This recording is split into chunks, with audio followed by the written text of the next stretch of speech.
Okay, so let me pull those instructions back up again real quick here.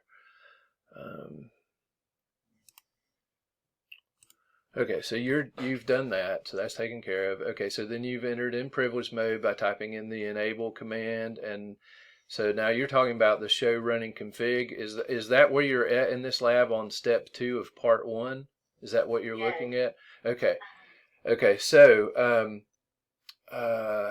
the first question it asks there, and keep in mind one thing. Now, it's good that you're looking at these because you need to, so that you understand the processes and that are going on and everything. But keep in mind, as far as what you have to submit for your assignment, you do not have to submit the answers to all these questions. There are some labs where I have you submit answers to some of the questions at the end, but that's rare. Most of the time, you're just submitting your completed packet tracer activity file, and so just keep that in mind for one thing. But anyway, let's get back to this. So if we look, let me console in on this device here. I need to connect the cable, and that probably. Let me share my screen with you real quick so you can see what I'm doing. Let's see, I've got to get to Zoom here and do that. Share. Here we go. Okay. Okay, so I just connected the console cable, so now I'm going to go to the desktop and open up the terminal program. Actually, let's see, hold on. Yeah, so config, that looks good. Okay. Okay, so and one thing you'll notice I do by just out of habit is with Cisco devices, you don't have to type out the full command. You only have to type enough letters so that there's no other possibility for what the command could be. So like enable, for like enable, if you just type en, that's good enough because that's the only command that starts with en.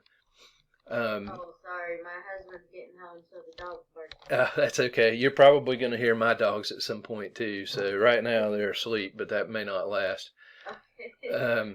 So same thing with the show running configuration command. I'm on a video chat, okay? Okay, sorry.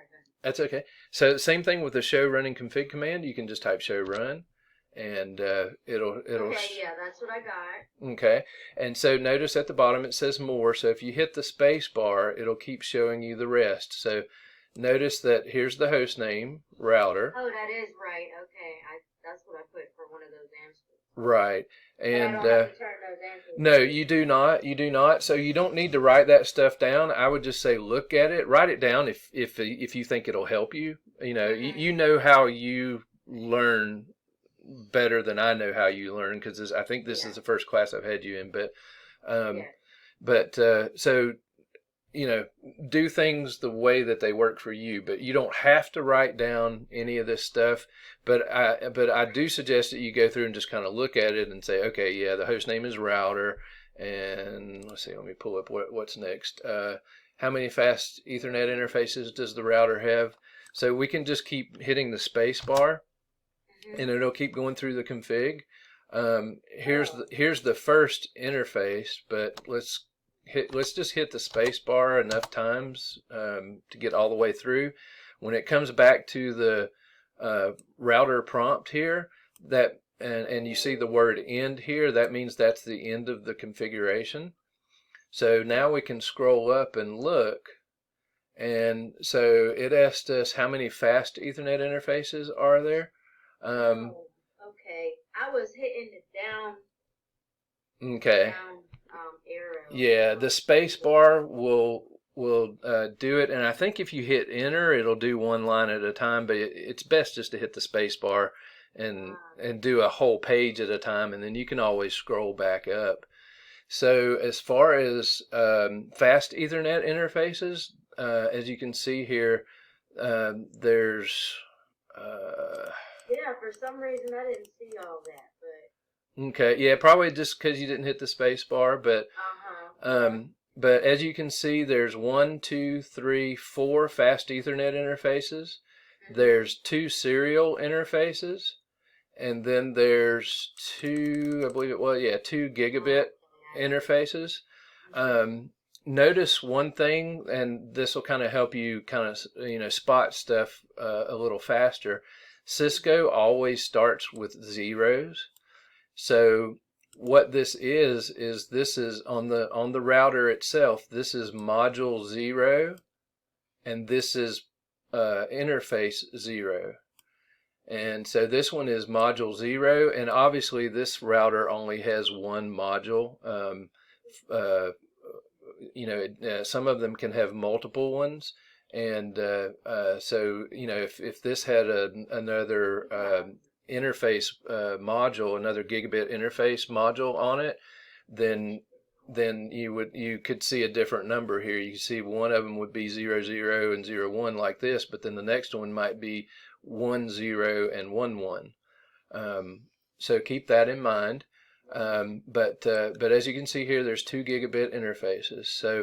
So that's all it is. I just hit the space bar enough times to get all the way through it, and then scroll up to look at what I need to. So that's that. Next, they have you look at the startup config, and it's just basically doing the same kind of command. It's a show command. So you just do show, and again, what I have, I guess in my head is not always the shortest, the least number of characters that you can type. It's just, for me, the way I've always learned these is, I learned the full command, but when I got in a position where I was using them regularly, I shortened them to whatever made sense to me. So if you hit, like right here, if you hit the question mark, so I typed show and then hit the question mark, it will show me all of the possibilities for the next part of that command. So there's, as you can see, this says more at the bottom, so there's more than this, but there are a lot of possibilities there. But if I want to see the startup configuration, notice here's the command. So I could type the full command, which would be show startup -config. Oh, okay. It shows you. It does, yes. Okay. And so I could do it that way, or also notice that this is the first command that starts with STAR. So. Oh, okay, gotcha. Right. Okay. So now. Right, so now what I can do is I can do STAR, and it'll show me the startup configuration, because that's the only thing that's there. And notice it's telling me that there's not one present in this instance. But again, back to what I was talking about, I have shortened all of the, all the commands that I'm familiar with, which my experience includes all the CCNA level and a decent amount of the CCNP level stuff, but I have memorized these in a way that makes sense to me. So I don't, when I'm looking at the startup configuration, I always type show start, because that just makes sense to me, right? It'll work. It'll do the same thing. But in this instance, since it's showing us that there isn't one present, that's what comes up for me. Yeah. Right. So it asks you this question: why does the router respond with the startup -config is not present message? And that just means that there's not one there. Okay. There is a running config, and if we want to make that the startup config, then we can do the copy run start command. And that'll copy the, and again, this is shortened a little bit. I don't even remember. I've done these shortcuts for so long. Some of the commands, I don't even remember totally what they are, but I think it's, let's see, copy run. If we hit the question mark, it'll tell us. So startup -config, so that's all it is. But anyway, so copy run start is what I type. And when I hit that, it's going to ask me, first of all, what do I want to name this? And notice in parentheses, it has startup-config. So if I just hit enter, it's going to name it startup-config. And that's what I want, because if I name it anything else, then it's not going to be the startup config, right? It would be whatever I named it. So I'm just going to hit enter. And so now what it did was it copied the running configuration to the startup configuration. So now if I hit show start, notice now there's something there, right? It's going to show me the exact same configuration, because right now the running config and the startup config are the same.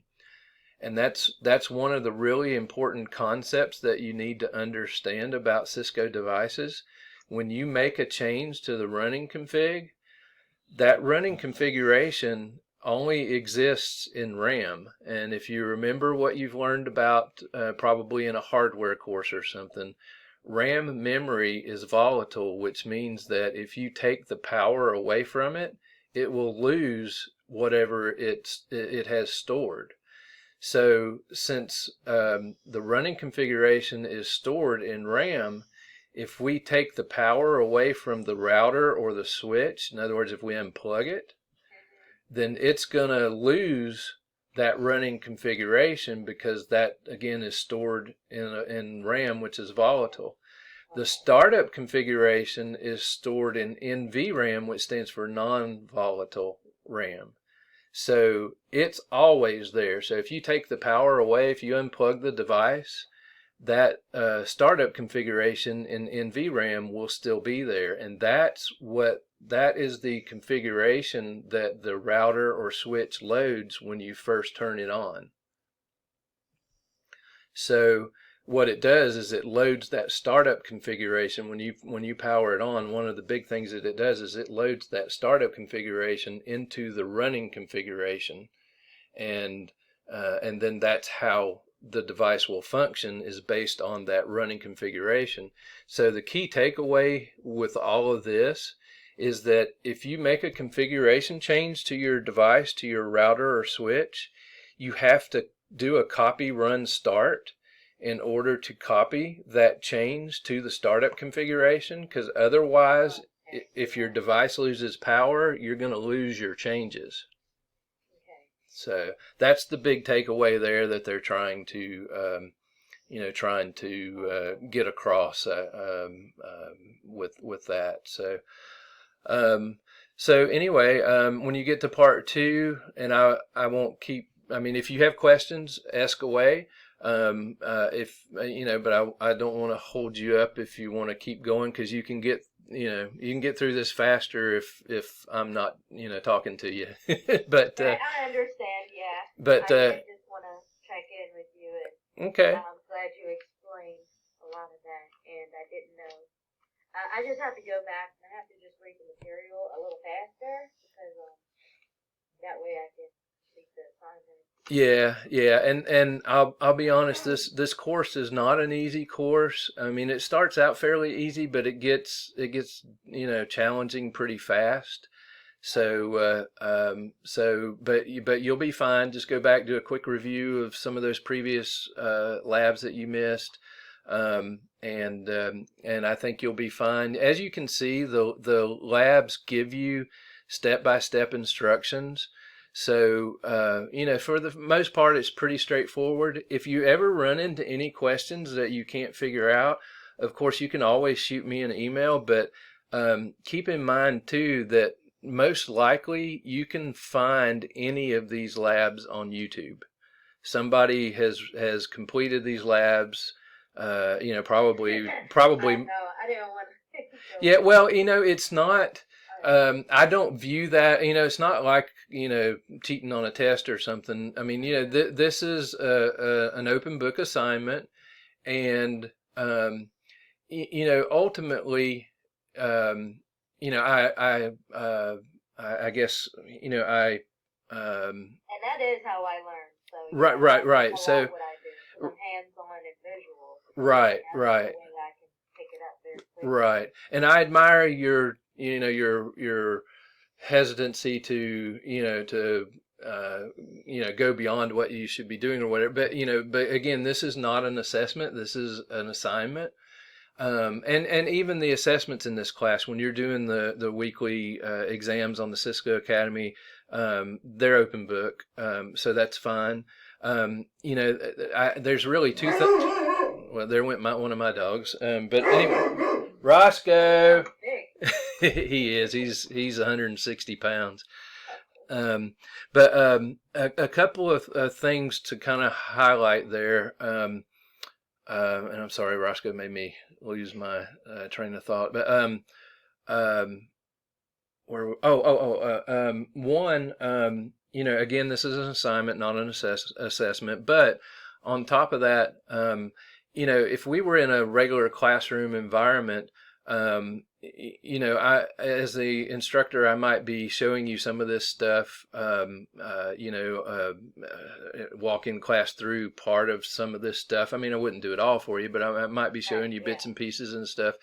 And so really where it's going to help you is if, like if you look one of these up on YouTube, I would suggest, if it's a short lab, just watch it one time and then see if you can go back and do it. If it's a longer lab, then maybe you want to, watch a few minutes of it, pause it, do it, and watch a little more, pause it and do it, and that sort of thing.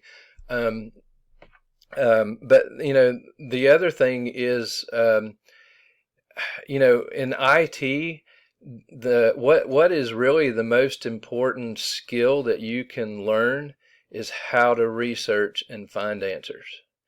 Because that's what I'm learning. Right. So I that's what I encourage my students to do. No matter what you're doing in my class, whether it's a lab, an exam, whatever, if the answer or the knowledge that you need is not in your head, go find it. Because once, and I don't know if you're already in the IT field, but if not, once you get into the IT field, and that's why it's hard too, because I switched from healthcare. But I only had like a little background because my dad used to build with computers and stuff like that. Okay. But I just, got older and But I run across stuff and of course, I don't teach full time. I'm actually a systems admin. So I run across stuff on a daily basis that I don't know the answer to, because stuff changes all the time, right? There's no way you can know everything. So but in my position, I am the highest in the IT department. There is no one above me. So for me, if I run into something I don't know the answer to, it's on me to find it. I don't have anybody else that I can go to and say, hey, can you help me with this or whatever? My help is the internet. And a lot of times I'll use, different chat sites or whatever, but that, I guess that's what I'm getting at, is that the key is being able to research all kind of sources and just find the answer to whatever your problem is.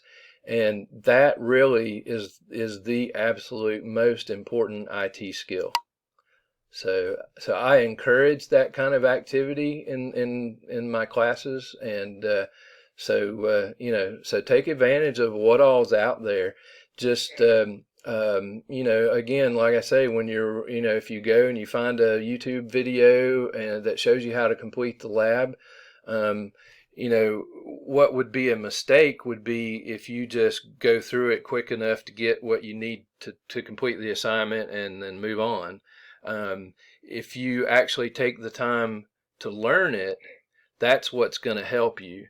And so it's kind of, especially more so in an online learning environment, it's kind of on you a little bit to take that responsibility and learn as much as you can. And, kind of the old saying, whatever effort you put into it, that's what you're going to get out of it. So, So anyway, but I'll let you go. I enjoyed speaking with you, and if you need anything, don't hesitate to reach out. And don't forget, we have an academic coach available for this course as well. And if you need some assistance, maybe with an assignment or something, you can always reach out to them too. So. Okay, thank you so much. Okay, no problem. Again, enjoy talking with you. Talk to you later. All right. Bye. Okay, well, for the rest of the class, hopefully Janae's questions were helpful, or at least something that was gone over here was helpful to you as well. It was kind of refreshing to have someone join during the office hour, so I could go over a few things. I apologize for the slow start, and actually I think I probably was talking to Janaea for about 5 minutes or so before I started the recording, but it just we're in week 3. This is the first time someone's shown up, so it just kind of caught me off guard a little bit. I wasn't really ready for it, but anyway, again, hopefully some of this was helpful to you, and if you have any questions about anything that was covered here, just let me know.